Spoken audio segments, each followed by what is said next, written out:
Sir ये number हम ही बेचे थे, लेकिन इतने टाइम बाद ये नंबर किसको बेचे थे ये ठीक से याद नहीं है। हाँ तो सिम कार्ड बेचते वक्त फोटो तो लगाई होगी ना उसके फॉर्म पे, दिखा फोटो?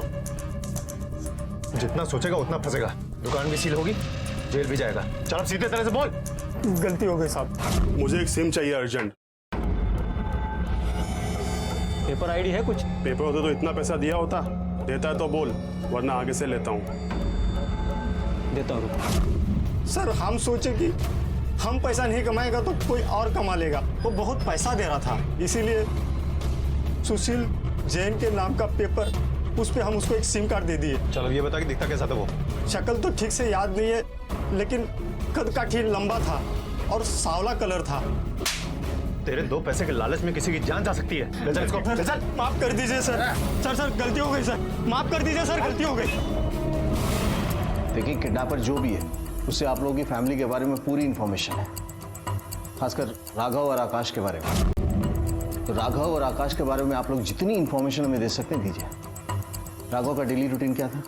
सर राघव तो सुबह कॉलेज जाता था और उसके बाद ओशीवारा में उसकी एक्टिंग क्लास होती थी और फिर घर।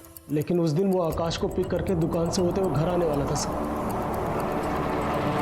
क्या राघव उसे हर रोज दुकान से लंच के लिए पिकअप करता था? नहीं सर, आकाश अपनी स्कूटी से आया जाया करता था। उस दिन किसी ने उसके स्कूटी का टायर काट दिया था। टायर काट दिया? जी, और दुकान राघव के रास्ते में ही पड़ती थी, इसलिए उस दिन राघव आकाश को लिफ्ट देने वाला था।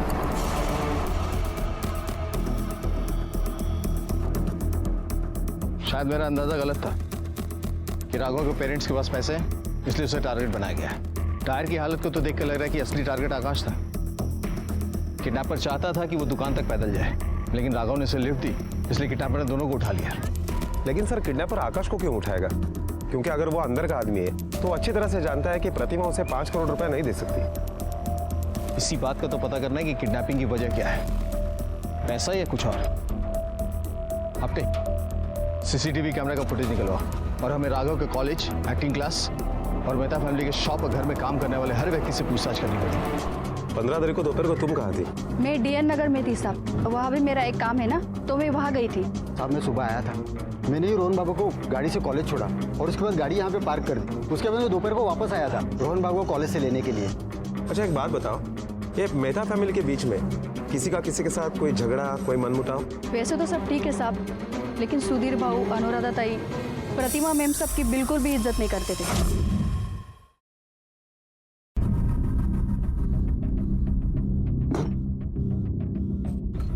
क्या बनाया ये? मारना चाहती हो हमें? नमक जहर कर रखा है, चखा नहीं था क्या? मैंने तो ठीक ही डाला था, लगता है सुप्रिया ने दोबारा डाल दिया, इसीलिए इतना। वाह, अब अपने किए का इल्जाम भाई पे लगाने लगी है। पापा, मुझे नहीं लगता कि काकी ने जो खाना बनाया है उसे हम में से कोई खा सकता है। बेटा क्या हो गया? किस पे चिल्ला रहे हो आप? इन पे, जिन्होंने आज रात के खाने की बैंड बजा दी। भूखा सोना पड़ेगा ना अब तो। अरे एक छोटा सा काम करना होता, वो तुमसे नहीं होता क्या? काका, ये आप कैसी बातें कर रहे हो मां से? बेटा आप तो ऐसे बात कर रहे हैं जैसे। चुप कर आकाश, गलती मुझसे हुई है। गलती तुमसे नहीं, गलती तो मुझसे हुई है, जो तुम दोनों माँ बेटों को सिर पर चढ़ा रखा है। रहना खाना तो मुफ्त में मिलता है ना। देखिए हम लोग इस घर में आपके रहमो करम से नहीं रह रहे। आकाश, आज मेरे पापा जिंदा नहीं है, इसका ये मतलब नहीं कि ये घर हमारा नहीं है। चुप रहो आकाश। इस घर पे जितना हक आपका है ना, उतना हमारा भी है। आकाश, वाह, ये तमीज सिखाई है बेटे को। दूं तुझे तेरा, हाँ दूं तुझे तेरा। क्यों क्यों क्यों चिल्ला रहे हो बच्चे पर? हाँ, आप तो जानते ही हो ना, दीदी को वैसे भी कोई काम ठीक से आता ही नहीं है। देवाजी, तो क्या दोनों फैमिली से बिल्कुल नहीं बनती थी? कैसे बनेगी साहब? अभी कुछ साल पहले प्रतिमा मैडम के पति कमलेश साहब की मौत हो गई थी और उसके बाद प्रतिमा मैडम और उनका लड़का आकाश, उनके साथ ये फैमिली नौकरों जैसा बर्ताव करती थी। प्रतिमा मैडम घर के काम में हाथ बटाती थी और आकाश बाबा को तो दुकान में नौकर बना के रखा था। मतलब घर में उसका कोई साथ नहीं देता था? साथ की तो छोड़ दो साहब, कोई सीधे मुंह उनसे बात भी नहीं करता था। सिर्फ राघव और आकाश बाबा ही उनसे अच्छी तरह से बात करते थे। और रोहन? रोहन साहब, रोहन एक नंबर का बदतमीज लड़का है। सर राघव ज्यादातर अपने दोस्तों के साथ ही रहता है और नए लोगों के साथ दोस्ती भी नहीं करते ज्यादा। अच्छा, उसकी किसी के साथ कोई दुश्मनी थी? नहीं सर। सर उसके दोस्त तो झूठ बोलेंगे, जबकि सच यह है कि वो कोई शरीफ नहीं, एक नंबर का कमीना है। क्या काहे की पढ़ाई? ले बैग पकड़। क्या बोलता भाई?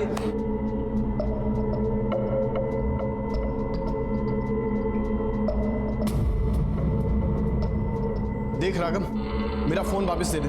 अबे तू ये बता कि तेरे माँ बाप ने तेरे पैदा होने से पहले ये डिब्बा ले लिया था क्या? देख राघव, मेरा फोन दे दे, वरना क्या रे? मारेगा तू मेरे को मारेगा तू? ले तोड़ दिया तेरा फोन, क्या करेगा तू? मारेगा मेरे को? हाँ मार। अबे ये तो रोने लगा। बे रो मत, ले हाथ दिखा तेरा, ले इतने पैसे रख। मैं ना तेरा डिब्बे से अच्छा फोन आ जाएगा, समझा? रोया मत कर रहे, बड़ा हो गया तू। चल सर, जब देखो अपने पैसे वाले होने की अकड़ दिखाता है, लड़कियों के सामने कुछ ज्यादा ही शो ऑफ करता है। हाँ सर, राघव पिछले 1 साल से हमारे एक्टिंग कोर्स कर रहा था।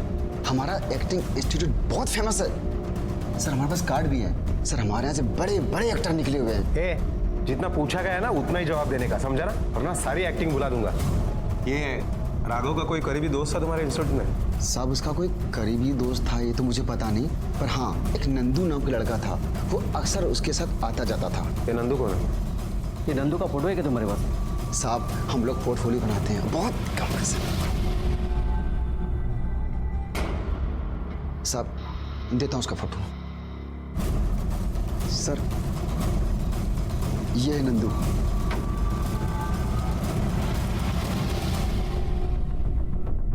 सर एक्चुअली आकाश ना अपने में रहने वाले इंसान है, उसके कोई दोस्त भी नहीं है, उसने मार्केट में किसी के साथ दोस्ती भी नहीं की। जिस दिन आकाश और राघव गायब हुए थे उस दिन तुमने ही उन्हें आखिरी बार देखा था ना? हाँ साहब, राघव आया था दोपहर में मिलने, और दोपहर के 2:30-3 बजे के आसपास राघव और आकाश दोनों घर के लिए निकल गए थे।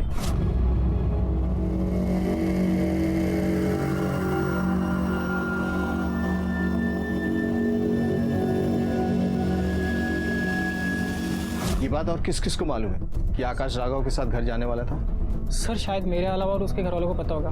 ठीक। सर एक मिनट, सर राघव उस दिन अपने एक दोस्त के साथ आया था, पर मैं उसको नहीं जानता।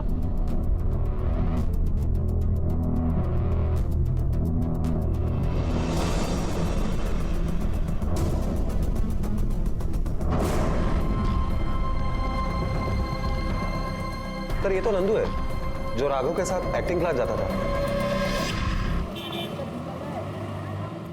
हाँ साहब, हम लोग आते जाते थे।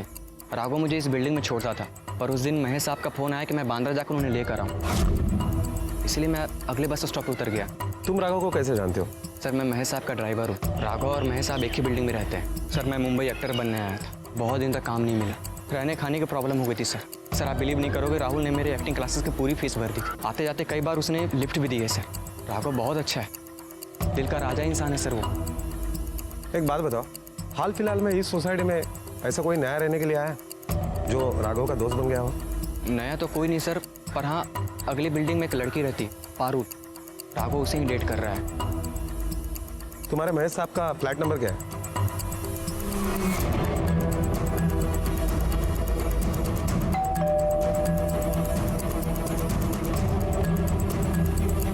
जी सर, 15 तारीख को नंदू आया था मुझे बैंड्रा लेने के लिए। वो बैंड्रा कितने बजे पहुंचा था? यही सर लगभग 3:30 बजे हो।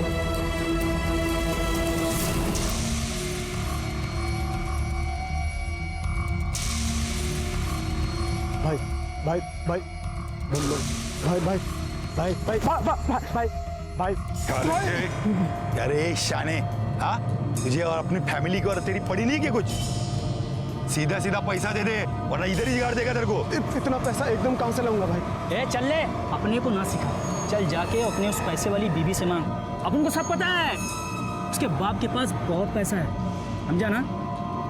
अभी तो अपने लोग जा रहे हैं, पर पैसा तैयार करके रख, वरना बहुत जल्द तुम लोगों के साथ बहुत ज्यादा बुरा होगा। समझा क्या?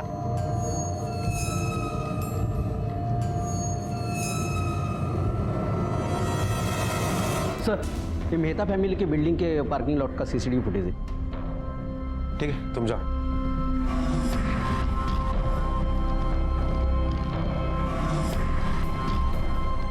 सर ये तो रोहन है।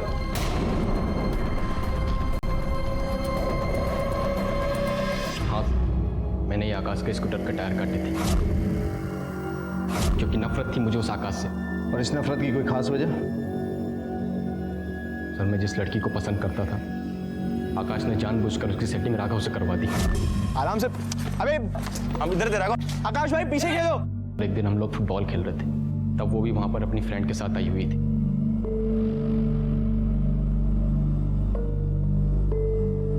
मैं हिम्मत करके उससे बात करने जा ही रहा था कि उस आकाश ने मुझे देख लिया और मुझसे आगे बढ़कर पारुल के पास चला गया। सुनो, प्रीति को भी लेके आना साथ में। Okay. Excuse me, if you don't mind, क्या आप हमारे ग्रुप पिक ले सकती है? Sorry. Please, I insist, just one pic. Okay. Thank you so much, thank you. Raghav आजा, ग्रुप पिक लेंगे सब। आ जाओ आ जाओ आ जाओ आना, चल चल चल चल चल।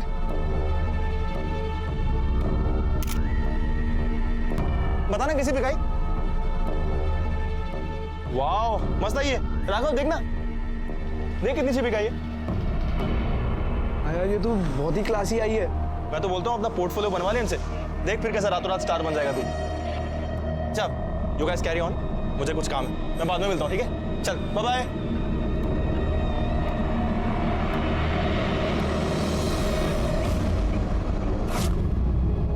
और राघव ने पारुल को मुझसे छीन लिया सर, और ये सब कुछ हुआ उस आकाश की वजह से। क्योंकि राघव टाइम टाइम पे उस भिखारी को पैसे देता था, इसलिए उसकी चापलूसी करता था। परेशान होकर मैंने उसकी स्कूटी के टायर काट दिए। पर सर मैं सच बोल रहा हूँ, मैंने किसी की किडनैपिंग नहीं की सर। पुलिस को शक था कि रोहन इस किडनैपिंग के पीछे हो सकता है, और इसी संदेह के तहत उन्होंने रोहन के कॉल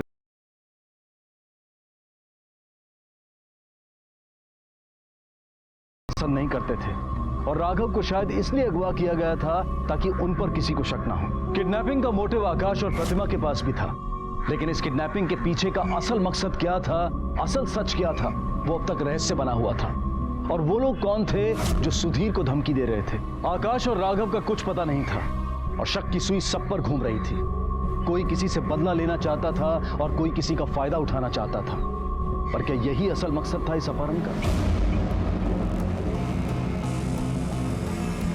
साला टेंशन इतना है कि दारू भी नहीं चढ़ रही है। पता नहीं कब नोटों की हरियाली देखने को मिलेगी। ज्यादा घूर मत, वरना तेरी आंखें निकाल दूंगा। छोड़ यार, दारू पी। देख क्या रहा है, रुक तुझे दिखाता हूं अभी। अरे पागल हो गए क्या? छोड़ उसको, छोड़। अरे छोड़, अरे वो मर भी जाएगा, अपने को उसको जिंदा रखने का है।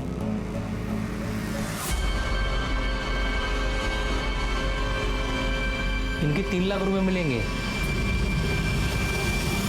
मोटा भाई, मेरे बेटे की जान खतरे में, मुझे पैसों की जरूरत है, सहायता करो मेरी। मैं कहां से दूं तुझे पैसे? तू तो मेरी हालत जानती है ना। तू अपने देवर और देवरानी से बात करके देख। मोटा भाई, अगर वो मेरी मदद करते तो मैं ऐसे दर दर नहीं भटकती। मेरे बच्चे की जान खतरे में। नहीं है मेरे पास पैसे।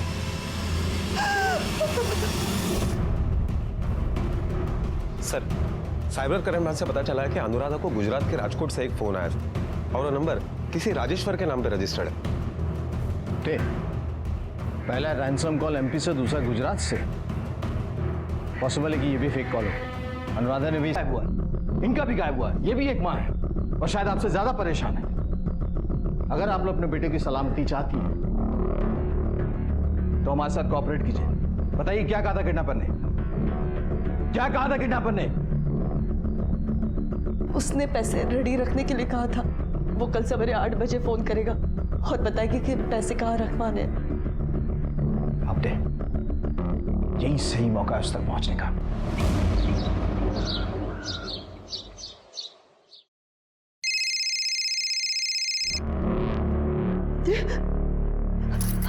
हेलो,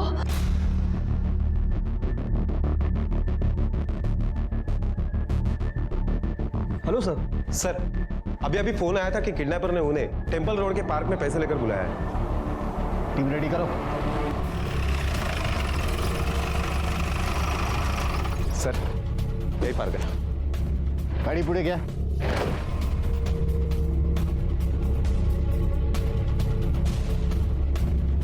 सर, किडनैपर ने इसी बेंच के नीचे बैग रखने के लिए कहा था। पोजीशन लो।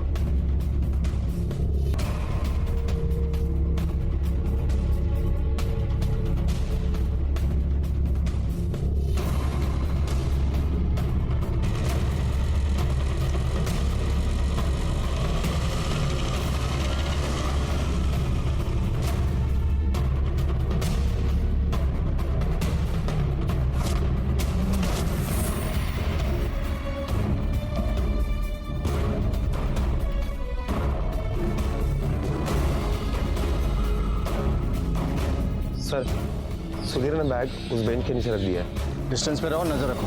Okay sir.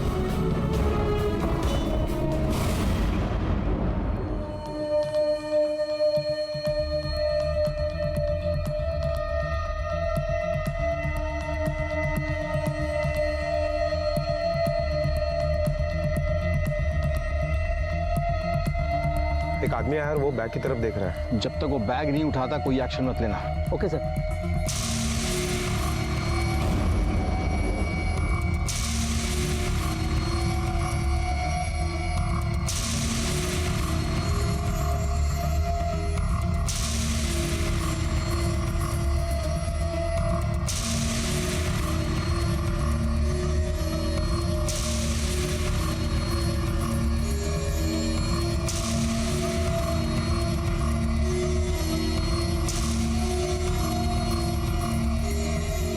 तो उठाया नहीं बैग, लेकिन एक्शन मत लेना, हो सकता कोई और हो।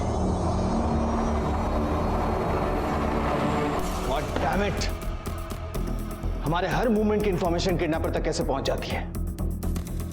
उससे पैसे मंगवाए, वहां रखा, लेकिन उठाने के लिए नहीं आया, क्यों? ये सब देख के तो लगता है मेहता फैमिली का कोई है जो किडनैपर के साथ मिला हुआ है। कहीं ये सारा काम अनुराधा और राघव मिलकर तो नहीं कर रहे हैं? पॉसिबल है सर, क्योंकि उसकी जगह और नंबर के बारे में हमें पता चल जाता है। अगली बार वो जगह भी चेंज करता है और नंबर भी। सर, हरे कॉलोनी में एक लड़के की लाश मिली है। उम्र लगभग 18 से 19 साल है।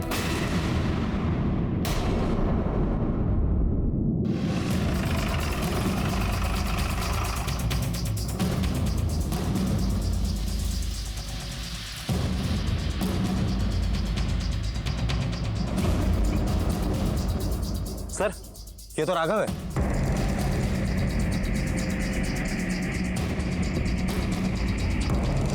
आपके सर, घर के अंदर देख। आप लोग आजू बाजू देखो, कुछ मिलता है क्या?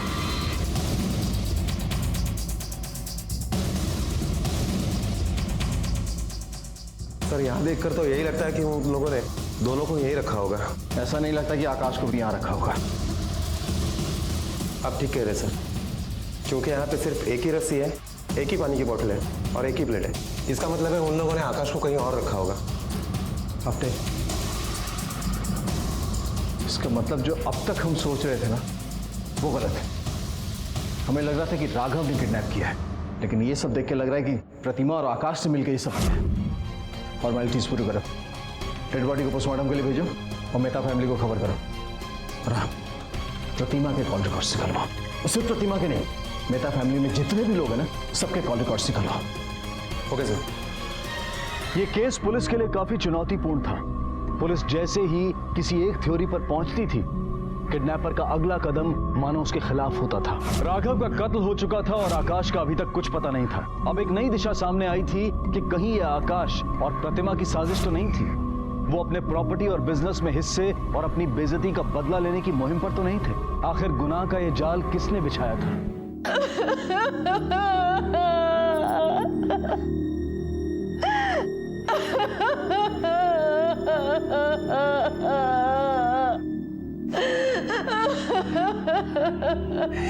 चुप हो जाओ राधा, चुप हो जाओ। खुशी हुई तुझे? खुशी हुई तुझे मेरे बेटे को मार के? मैंने कुछ नहीं किया, मैं तो बस यही चाहती थी कि हमारे दोनों बच्चे सही सलामत वापस आ जाए। सही सलामत? अब तो इस घर में नहीं रहेगी। निकल, चल,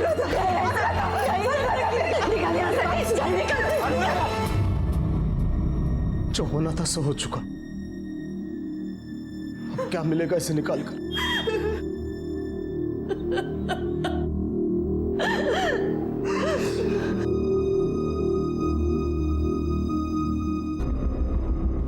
क्या किया तूने? सब गड़बड़ कर दिया। लोग मेरी जान के पीछे पड़े हैं, पैसा मांग रहे हैं। देख, अगर मुझे पैसा नहीं मिला ना और मैं फंसा तो मैं तुझे भी नहीं छोड़ूंगा, याद रख। सर, तीसरा कॉल गुजरात और राजस्थान के बॉर्डर पर कोड़ा एरिया से पीसीओ से किया गया। सर, वैसे तो ये इलाका काफी भीड़ भरा होता है, इसलिए भीड़ में मिलकर वो आराम से गायब हो सकता है। वहां की पुलिस की एक टीम रवाना हो चुकी है। जैसे उन्हें कुछ पता चलता है वो लोग हमें इन्फॉर्म कर देंगे। पीसीओ फोन है साहब, दिन भर पता नहीं कितने लोग आते हैं फ़ोन करने, किस किस की शक्ल याद रखेंगे। तुम्हारी इस दुकान के आसपास कहीं सीसीटीवी कैमरा लगा है? नहीं सर, यहाँ आसपास कहीं सीसीटीवी नहीं है। ठीक है सर, राजकोट पुलिस के हाथ में भी कुछ नहीं लगा। रोहन और राघव, इन दोनों की कॉल रिकॉर्ड में भी फैमिली और फ्रेंड्स के अलावा दूसरे कोई नंबर नहीं है। सर, ये आकाश के मोबाइल रिकॉर्ड में एक अरविंद नाम का नंबर मिला है। ये अरविंद प्रॉपर्टी एजेंट है। और सर, जब किडनैपर का नंबर निकलवाने के लिए हमने अनुराधा के कॉल रिकॉर्ड चेक किए तो एक अजीब बात सामने आई। उसमें उसके पड़ोसी महेश का नंबर मिला। इन दोनों में काफी सारी बातें हुआ करती थी और कोई भी कॉल 10 मिनट से कम नहीं था। मतलब इनके बीच कुछ चल रहा था। आपने मेहता फैमिली से मिलने से पहले तुम अरविंद से पूछताछ करो। ओके।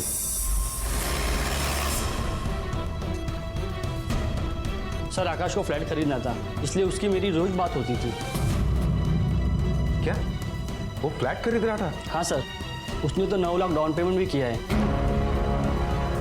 सर, ये आकाश अपने चाचा के दुकान में नौकरी करता है और उससे सैलरी है 30,000 रुपए। फिर उसके पास 9 लाख रुपए कहाँ से आए? और जबकि वो और कुछ काम भी नहीं करता। इसका बैंक स्टेटमेंट निकालो, पता चल जाएगा इतने पैसे कहाँ से आए। सर, किडनैपर फोन क्यों नहीं कर रहे? इस बात का जवाब तो आप लोग बेहतर दे सकते हैं, क्योंकि एक बात तो कंफर्म है कि किडनैपर आप लोग की फैमिली से कनेक्टेड है और उसे इस बात का पहले पता चल जाता है कि हम कोई कॉल ट्रेस करने वाले हैं, इसलिए वो फोन ही नहीं करता। आपके पड़ोसी महेश से काफी बातचीत होती है। कोई खास वजह? सर, वो महेश की वाइफ मेरी अच्छी फ्रेंड है, तो जब उसका फोन नहीं लगता तो मैं महेश के फोन पे कॉल करती हूँ और उससे बात कर लेती हूँ। रात के 2 बजे भी कॉल करती हैं आप? बैंक स्टेटमेंट दिया? सर, आपने आकाश के अकाउंट में इतने पैसे डाले कि उसने एक फ्लैट की डाउन पेमेंट तक कर दी, तो इसकी भी कोई खास वजह नहीं होनी चाहिए। सर, आकाश पैसों के लिए गलत काम कर रहा था। वो अनुराधा को इसके और महेश के अफेयर को लेकर ब्लैकमेल कर रहा था।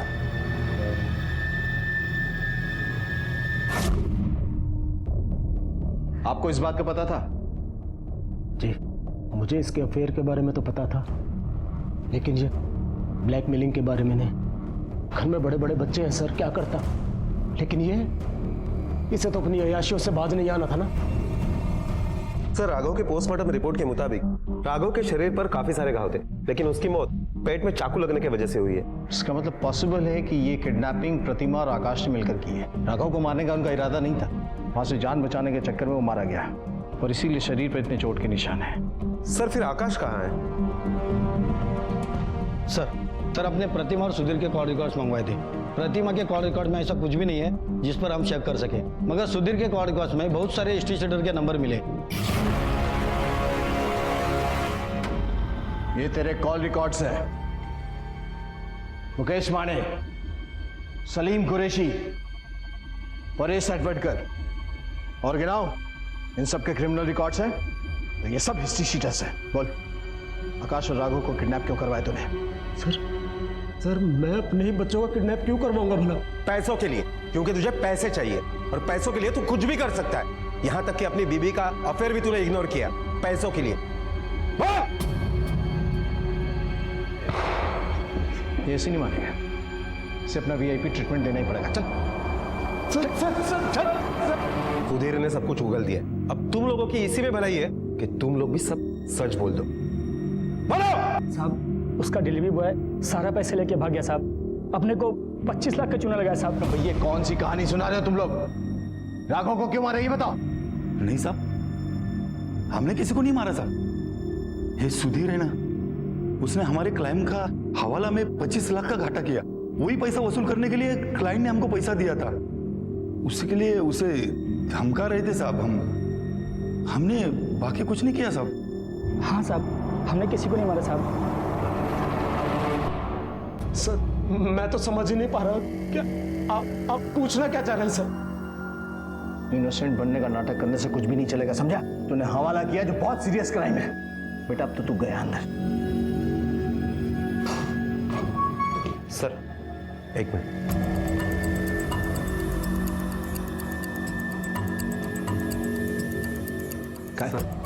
ये आकाश का मोबाइल ऑन हुआ है भिवंडी में, लेकिन उसके अंदर जो सिम डाला गया है वो नंबर किसी मुश्ताक के नाम पर रजिस्टर्ड है। उसका मतलब आकाश जिंदा है? और इस बार फिर किसी और का नंबर यूज करने की कोशिश की है। आपने साइबर क्राइम ब्रांच को अलर्ट करो और भिवंडी निकलने की तैयारी करो। Okay sir.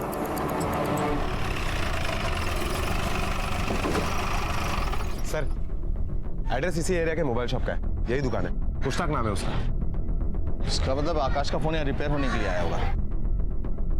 क्या नाम मुश्ताक है? हाँ मुश्ताक है, क्या हुआ? इस IMEI नंबर का कोई फोन आया था रिपेयर होने के लिए? आप क्यों पूछ रहे हो? पुलिस। हाँ साहब, देखता हूँ मैं।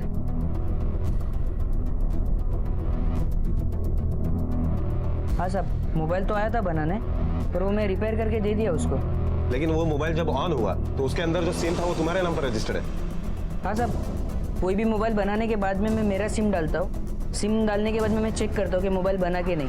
अब मोबाइल बन गया तो मैं मेरा सिम निकाल लिया और वो अपना मोबाइल लेके चले गया। वो क्या ये वही आदमी था? नहीं साहब, ये वो आदमी नहीं था। वो थोड़ा काला था और लंबा चौड़ा, थोड़ा हट्टा कट्टा था साहब वो। अच्छा, अगर स्केच बनवाने की जरूरत पड़े तो उसका हुलिया याद है? साहब मतलब गारंटी से नहीं बोल सकता हूँ, लेकिन कोशिश करता हूँ। अपने इसका मतलब 3 पॉसिबिलिटीज है। अगर ये किडनैपिंग आकाश ने की तो उसके साथ और भी लोग। दूसरा कि आकाश अभी भी उनके गिरफ्त में है। और तीसरा कि आकाश को भी इन लोगों ने मार दिया। साइबर सेल को अलर्ट करो, उनसे कहो जैसे ही दोबारा फोन ऑन हो उसके लोकेशन की इंफॉर्मेशन दो। राघव को मार के तुम लोग ने पूरे डील का सत्यानाश कर दिया।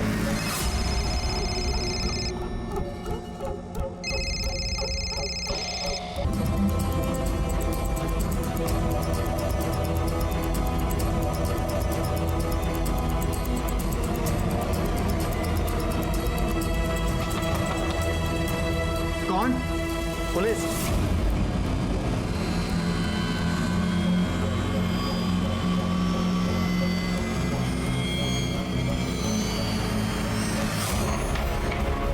हाथ पकड़, हाथ पकड़, हाथ पकड़, हाथ ऊपर।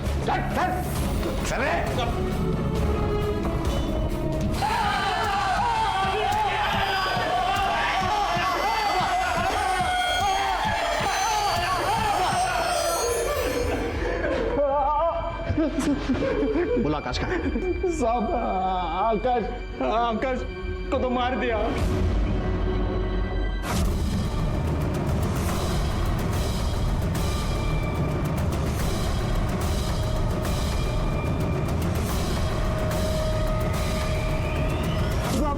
हमको आकाश की सुपारी मिली थी सर। किसने दी उसकी सुपारी? नंदू ने दी थी सर।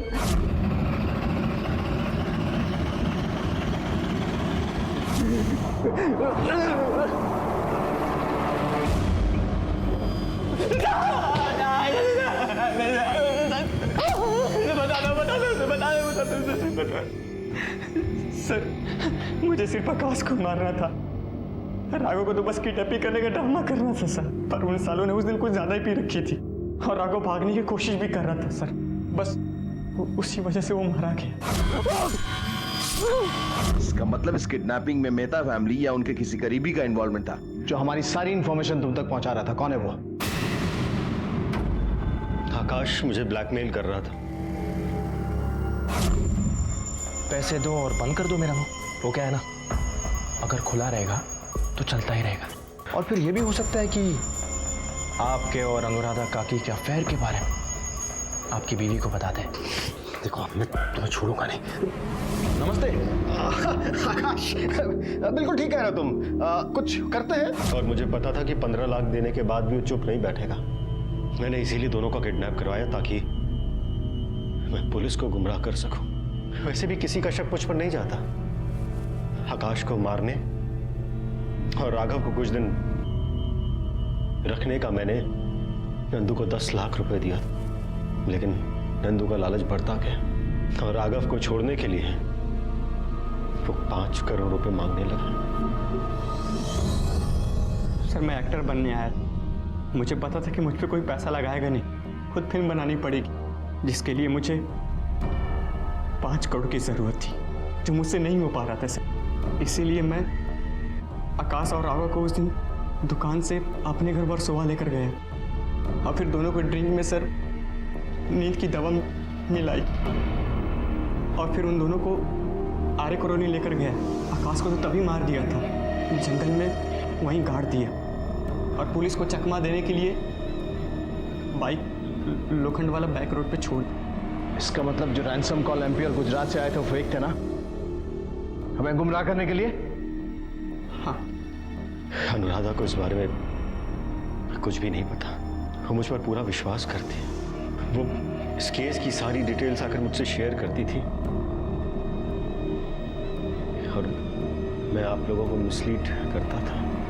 पुलिस ने उन लोगों को भी अलग अलग राज्यों से गिरफ्तार किया जो फिरौती की रकम के लिए फेक कॉल्स करते थे।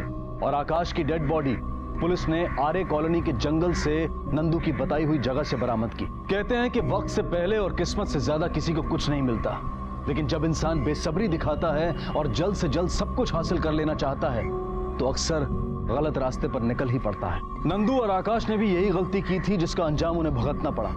अनुराधा और महेश को भी अपने नाजायज रिश्ते की कीमत अदा करनी पड़ी। प्रतिमा भी दोषी, उसने आकाश को गुनाह करने से रोका नहीं और सिर्फ अफसोस करती रही, जो अफसोस अब उसकी जिंदगी बन गया था। सुधीर पैसे के लालच में इतना अंधा हुआ कि उसके सामने उसका परिवार उजड़ गया और हवाला डीलिंग्स की वजह से इनकम टैक्स डिपार्टमेंट ने उसे भी गिरफ्तार किया। महेश को किडनैपिंग और हत्या करवाने के जुर्म में, नंदू को हत्या, किडनैपिंग और सबूत मिटाने के जुर्म में और शंकर और उसके साथियों को आकाश और राघव की हत्या और सबूत मिटाने के जुर्म में गिरफ्तार किया गया है। ये सभी इस वक्त न्यायिक हिरासत में हैं और चार्जशीट फाइल होनी अभी बाकी है। किसी का हक मारना और गलत तरीकों से कामयाब बनने की इच्छा रखना अपराधी बनने की सबसे पहली सीढ़ी है। याद रखें, अपराधी बनने से अपने आप को हम सिर्फ खुद ही रोक सकते हैं। जरूरत है तो बस जरा विवेक और धीरज की। इसी विचार के साथ अब मैं अनूप सोनी आपसे विदा लेता हूं। फिर मुलाकात होगी अगले एपिसोड में एक और चौंका देने वाले केस के साथ। तब तक अपना और अपने परिवार का ख्याल रखें और देखते रहें क्राइम पेट्रोल डायल 100। सबक एक को सीख हम सबको। जय।